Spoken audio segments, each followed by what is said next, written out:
Salut très chers lions et lionnes de l'Atlas. Demain, c'est un grand jour pour notre sélection marocaine. 6 jours de match. Nos joueurs se déplacent au Gabon pour affronter l'équipe gabonaise, une équipe qu'on avait battue 4-1 à Agadir il y a de ça quelques mois. Ce sera vraiment l'occasion parfaite pour tester les capacités de nos joueurs sur un terrain africain, en dehors de notre pays. La question qui se pose, c'est s'ils sauront maintenir le même niveau qu'à domicile.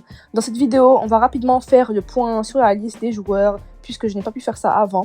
Puis je vais vous donner mon 11 de départ idéal et enfin mon pronostic pour le match. Mais avant de commencer, n'oubliez surtout pas de vous abonner, liker, partager et commenter si vous aimez le contenu, car c'est vous la force. Commençons d'abord par la liste. Premièrement, on note le retour de Atiyatullah. Maintenant, je vous pose la question, pensez-vous qu'il a encore sa place en tant que titulaire ou que Mazraoui est meilleur en tant que latéral gauche?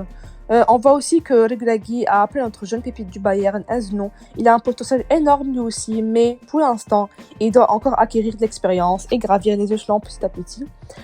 Autre retour marquant, celui de Messina après une longue absence. Personnellement, j'aurais préféré un autre joueur, même s'il reste assez solide avec Torino actuellement. On remarque que notre défense centrale, qui avant était quand même notre point fort, et maintenant, c'est vraiment un vrai sujet de questionnement avec un manque de qualité évident à ce poste. Contrairement à la défense, notre milieu de terrain est quand même bien rempli avec des joueurs en pleine forme et beaucoup de jeunesse. On peut dire que ce secteur reste stable avec seulement quelques ajustements en général lors des rassemblements. À l'attaque, on a le retour de Brahim Diaz après sa blessure et Abou Khlal fait aussi son retour après un long moment d'absence. À gauche, ce sont pas mal les mêmes joueurs convoqués cours dernier rassemblement en espérant voir un Ezzezzouli toujours aussi performant et constant avec le Maroc. Passons maintenant à mon 11 de départ idéal. Dans les buts, sans hésitation, je mettrai Yacine Boudon et je pense pas que j'ai vraiment besoin de me justifier par rapport à ce choix. En charnière centrale, je mettrai Agred et à ses côtés Harkas qui, malgré sa lenteur, fait moins de boulettes que ses concurrents. Je ne vois ni Abrar ni Messina jouer aux côtés d'Agred pour l'instant. Peut-être au match au Maroc, mais pour l'instant au Gabon, je souhaiterais vraiment voir le duo Agred et Harkas encore une fois. En latéral droit, bien sûr Hakimi, et à gauche Mazraoui, vu ses bonnes performances avec Manchester United, c'est vraiment il ne cesse de m'épater avec sa technicité et sa vision de jeu, et c'est pour ça que je le mettrai en tant que latéral gauche, malgré que ce ne soit pas vraiment sa position idéale.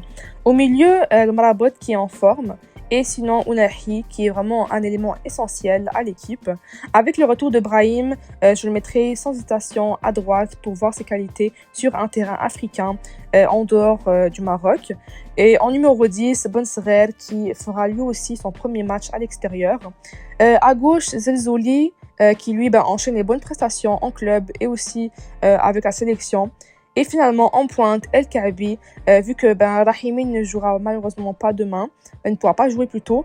Et de base, moi j'aurais mis Rahimi, mais vu qu'il n'est pas disponible, alors je mettrai El Kaabi. J'espère que nos joueurs sauront garder la tête haute face à une équipe gabonaise motivée, car ce match ne sera pas facile, surtout à l'extérieur en Afrique, puisque aussi le Gabon joue sa qualification pour la Coupe d'Afrique au Maroc et n'est pas qualifié actuellement, donc ils vont vraiment tout donner sur le terrain pour obtenir les 3 points ou même juste un seul point face au Maroc.